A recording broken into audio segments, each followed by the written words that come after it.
दिए हुए मानदेय का लाभ लेने के लिए पूरी करनी होगी पात्रता। जिस कक्षा में नियुक्ति है उसके लिए टेट पास करना होगा। तो एनसीटी के निर्देश और महाधिवक्ता के परामर्श से शिक्षा परियोजना ने जारी किया है पत्र। तो राज्य के 2200 पारा शिक्षक होंगे इससे प्रभावित। इस माह से नए निर्देश के अनुरूप मिलेगा मानदेय। तो इसमें से क्या है कि यदि कोई शिक्षक नियुक्ति कक्षा के अनुरूप टेट परीक्षा पास नहीं है तो उसे टेट सफल शिक्षक का बढ़ा हुआ मानदेय नहीं दिया जाएगा। जो पारा टीचर जे टेट की परीक्षा पास नहीं हुआ उनके लिए है। तो इसमें से मामला क्या है, तो 2200 इसमें से है।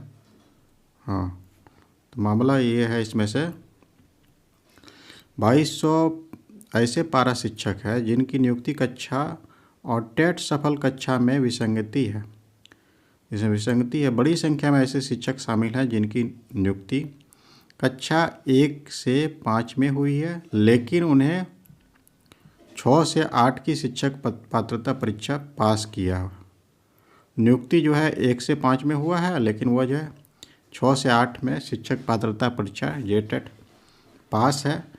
तो इसी तरह कुछ शिक्षक ऐसे भी हैं जिनकी नियुक्ति कक्षा 6 से 8 में हुई है, जबकि वे कक्षा 1 से 5 की टेट में सफल है। अब नए निर्देशों के कारण ऐसे शिक्षक प्रभावित होंगे। तो जिस कक्षा के लिए है उसी के लिए टेट पास होना अनिवार्य कर दिया गया है, जिसकी नियुक्ति हुआ है उसके आधार पर।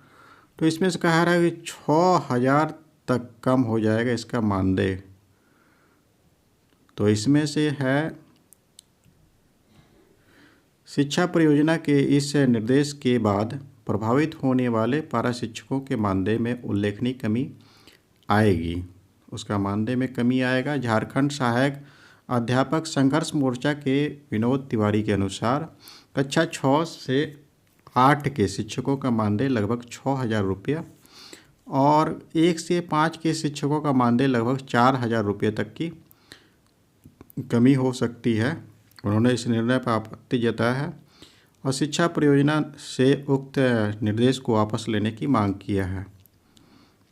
तो यहाँ राज्य परियोजना निर्देशक के आधार ये इनका क्या कहना है, तो राज्य के सहायक अध्यापक पारा शिक्षक के शिक्षक पात्रता परीक्षा पास करने उसके आधार पर मानदेय भुगतान को लेकर प्राप्त विधिक राय और एनसीटीई की गाइडलाइन के अनुरूप दिशा निर्देश जारी किए गए हैं। इसके तहत जो है शिक्षक जिस कक्षा के नियुक्त हुए हैं उसमें से उन्हें पात्रता परीक्षा पास करनी होती है।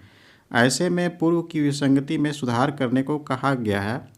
वैसे शिक्षक जो इस मापदंड को पूरा नहीं करते हैं वे आगामी पात्रता परीक्षा में शामिल होकर नियुक्ति कक्षा के अनुरूप योग्यता हासिल कर सकते हैं। तो यदि उनके पास इस तरह से टेट नहीं है तो वो जो है इस बार जो झारखंड टेट का आयोजन होगा उसके आधार पर पास करके सफल होकर के फिर इसका लाभ उठा सकता है। तो राज्य के सहायक अध्यापक पारा शिक्षक जो है कि झारखंड शिक्षक पात्रता परीक्षा जेटेट को लेकर नया निर्देश जारी हुआ। जैसे कि हम लोग देखें, पारा शिक्षक को उसी कक्षा के अनुरूप शिक्षक पात्रता परीक्षा पास करना अनिवार्य होगा। यदि उसकी नियुक्ति 1 से 5 तक में है तो 1 से 5 तक का शिक्षक पात्रता परीक्षा पास करना होगा जिस कक्षा के लिए उनकी नियुक्ति हुई। यदि कोई शिक्षक नियुक्ति कक्षा में अनुरूप टेट पास नहीं है तो उसे जे टेट सफल शिक्षक का बढ़ा हुआ मानदेय है वह नहीं दिया जाएगा। इस संबंध में झारखंड शिक्षा परियोजना के निर्देशक शशि रंजन ने औपचारिक पत्र ये जारी किया है। तो इसके आधार पर क्या है कि झारखंड शिक्षा परियोजना द्वारा जारी यह पत्र राज्य के सभी जिलों डीईओ या फिर डीएसई को भेजा गया है। स्पष्ट किया गया है कि यह निर्णय एनसीटी की अधिसूचना और महाधिवक्ता के परामर्श के अनुरूप लिया गया है। पत्र में कहा गया है कि जिस कक्षा के पठन पाठन के लिए चयनित किए गए हैं उसी कक्षा के अनुरूप उन्हें टेट पास करना अनिवार्य होगा। निर्देश के अनुसार कक्षा 1 से 5 की नियुक्त पारा शिक्षकों को कक्षा 1 से 5 की और कक्षा 6 से 8 के लिए नियुक्त पारा शिक्षकों की कक्षा इसी के आधार पर टेट पास